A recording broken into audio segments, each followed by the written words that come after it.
Welcome to Just One Thing for Parents. I'm Bettina Honan. Today I'm here with Leonie Kenny. Now, Leonie came on the podcast before where we were talking about friendships and how parents can support children in developing strong friendships. Leonie is a speech and language therapist and an expert in the area of autism. And we are thinking today specifically about that group of children and how we can support young children who are on the autism spectrum with developing friendships. I'm very aware that when we talk about autism, there's a whole broad range of young people that we're thinking about. And we're really focusing today on those young people that some people refer to as high functioning, but they're children who are verbal, who are having verbal communication with their friends, and specifically on that group. So, Leonie, welcome and thank you so much for coming back. Thank you for having me again. It's an absolute pleasure. So the just one thing question is, how can we support children on the autism spectrum, verbally able children, to develop friendships? And I suppose there might be some discussion about how friendships are different for autism and are there different things that we need to be focusing on for this group of young people? I think there are a few differences, and again, it can vary from child to child. I think some of our students haven't developed those skills intuitively regarding friendships. Yeah. And sometimes That's something they struggle with, isn't it, inherently? Yes. And I think it's about chatting with them that, friendships are mutual. They're not often long lasting. They can change. They can be unpredictable and they can be confusing for everyone. And I think sometimes they can be what we call that grey area, less black and white thinking sometimes. There's so much that comes into friendships. I think some of our students can be vulnerable because they can be more literal learners in terms of both meanings and intentions, that people may say or do. I think also that ability to, when children develop, as young children develop, that social emotional pathway develops and things like shared imagination develop. And for some of our autistic individuals, they may have a singular imagination, what makes it more difficult to think about what other people are thinking and feeling. Again, shared imagination, you mean them tuned, that we typically can be tuned into what the other person's thinking and play together and make up a game together, but somebody with autism might do that just themselves. Exactly. And so then that can make it harder for them to predict what the other person is going to do or say, which can then make it again even more unpredictable and confusing. So the kind of that shared imagination that develops at 3-4 years of age, it evolves into that shared social perspective taking, and that doesn't always happen so intuitively for some of our autistic individuals. And you mentioned black and white thinking or literal thinking. That's also an aspect of thinking for these types of people, is that right? Yeah, for some of the students I work with, they can have more rigid thinking patterns, and rigid or black and white, we can sometimes interchange those terms, and I think so that can impact their ability to be flexible thinkers, and how we tolerate people, how we respond to people. So what would it be? Give an example of that, of kind of rigid thinking and not being flexible. Well, a simple example, if you're a bit late for a friend and you've without shaming a nation, Irish people are often late. So if you say 1:30, it should be 1:30. Why are you late? That can also cross into other things of just respecting time and things. But I think there can also be sometimes a literal interpretation of language, maybe. So sarcasm, metaphors, humour. There's also... What's an example of that? I think just, slang, use of language. That can be used in different cultures. I think also just, we might say things like see you later, chat to you later. Yes. As a turn of phrase. It's not in any way literal. You might not see the person for another year. Yeah. But for some of our students, that can be challenging, again, if they have difficulties with language, as well as social cognition. So you begin to see how these things can really impact on friendships and developing relationships. And I think that there's a higher prevalence of social anxiety with students who have reduced social competencies, coupled with that sensory processing difficulties. And, Just say a little about what those are. Well, I think, there can be, some autistic students, can find it overwhelming with their sensory preferences. Yeah. So when you're feeling overwhelmed, either due to anxiety or sensory processing, you're not going to be able to focus or attend on that person and give a response that's maybe expected. Yeah. So, again, the prevalence of these things are higher in the autistic population, and it's about, how do we just tune into that as well? Yeah. Yeah. So, tell me, is it true that young people on the autism spectrum are not so interested in developing friendships? I don't think so. I think friendships may look different for some autistic students and young people. I think initiation can be a barrier for some of my autistic students that I work with. So how to start and how to engage. And I think that can sometimes be sadly misinterpreted as showing a lack of interest or not wanting to engage, when actually maybe they feel a bit stuck. Again, they feel a bit anxious. I think, that fear of rejection is huge. I think memorising past experiences of trauma or past rejection can usually affect a child's ability to want to give things a go and engage. And again, that can be maybe misinterpreted. So I think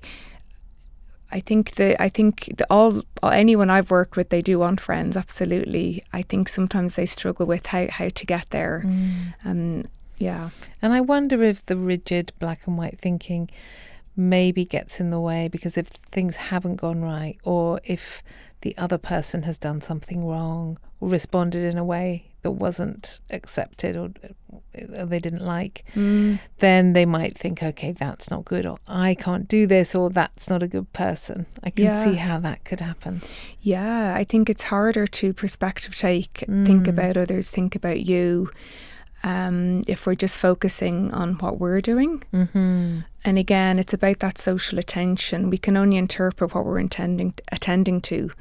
So the social thinking programme and the work done by Michelle Garcia Winner and her colleagues has a lovely diagram I sometimes pull, in that, social attention leads to social interpretation, which then leads us to problem solve and then respond. And some of so that 4-stage. Just say that again. So social attention leads us to interpret, which then leads us to problem solve and then respond. Nice. And I think autistic children and young people often need a bit of support with those steps. Yeah. And would you break it down for them in that way? Absolutely. Yeah. Sometimes it's good just to be an observer. As we all do, we people watch sometimes, don't we? Yeah. And I think for some of our younger children that I work with, we become social detectives and make it fun, make games with it. Yeah. I think that can be a really powerful step, though, to help develop that social attention. Yeah. And sometimes you write things down visually for kids with autism. I use a lot of visuals. A lot of them I use from the social thinking programme and other programmes. There's so many out there. I think visuals are hugely powerful, and I think they really can sometimes, again, help our more black and white thinkers to break things down a bit, because so much of friendships and social and emotional learning, it's not black and white. It's a grey area, right? Yeah. Because we're working with thoughts and feelings and making sense of each other all the time. So I think it's really powerful to use visuals. I know I certainly do. Yeah.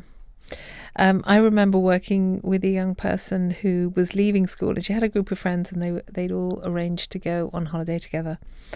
And at the fairly last minute, there was a change of venue. I think somebody changed what they were going to do, or where they were going to go. And this young person who had recently got a diagnosis of autism found that intolerable. She found it really, really hard that there was that change. And that was one way in which the autism diagnosis was really helpful for us to help her to think through what had happened, and something that she could go to her friends and say, you know, I think for you that change is easy, but for me, I find that really hard. And it was a really helpful framework, because otherwise for her, those friendships would have been over. She would have said, okay, that doesn't work for me. She felt very assaulted by this change, and this enabled her to have a conversation with them, and she went along, and it really worked out. And I think it can take some time to identify your own strengths and needs. Yes. You know, and to figure out what you need. Yeah. And then, you know, obviously you can then advocate for yourself, but to advocate and figure out what you need can take some time. Yeah. Yeah, absolutely. Yeah.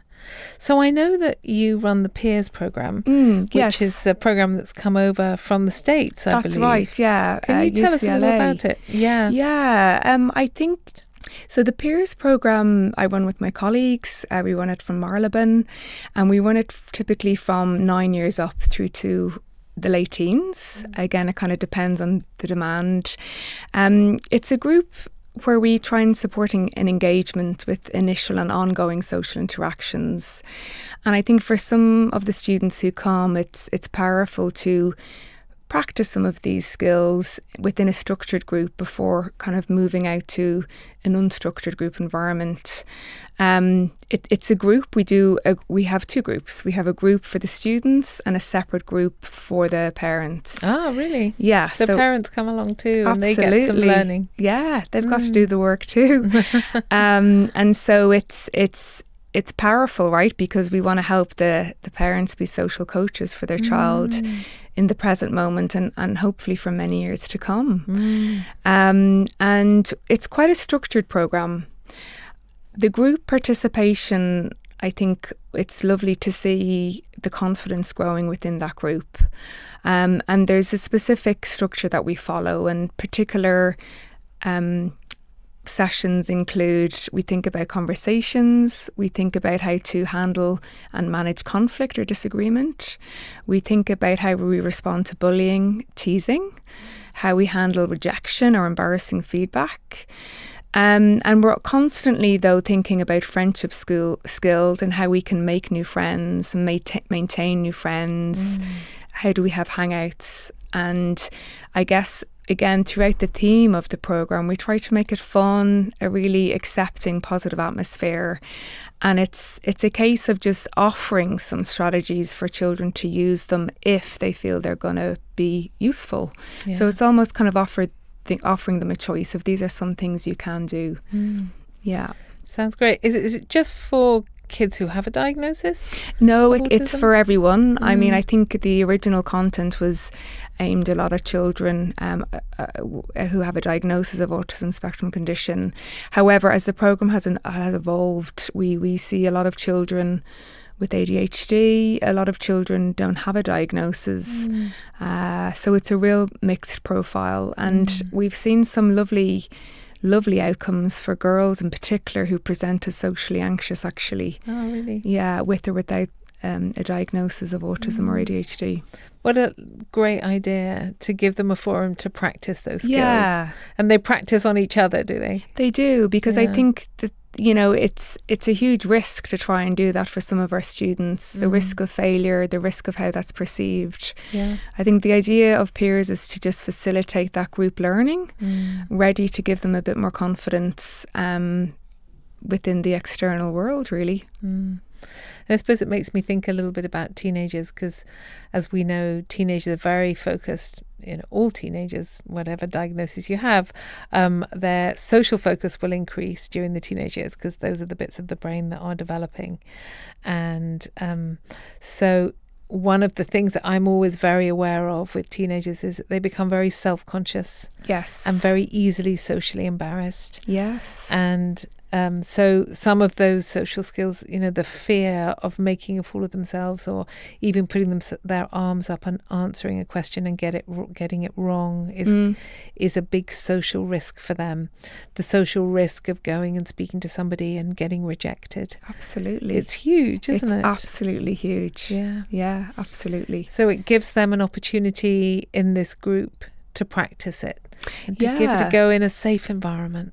Yeah, absolutely. And I think what I would say is students, there needs to be a level of motivation, engagement to be there, which can be the tricky bit. Again, as parents, we know the value of some of these things, but ultimately, a student is coming to us with kind of asking for help to problem solve these things or to practice these things. So, we see the better outcomes when children are engaged and want to be there. And that must be one of the hardest things, I think, for parents when their autistic young child, or even not somebody who's not on the autism spectrum, if they are not showing an interest in developing friendships. Yeah. That's really hard, isn't it, for parents? It's really, really hard. It really is hard.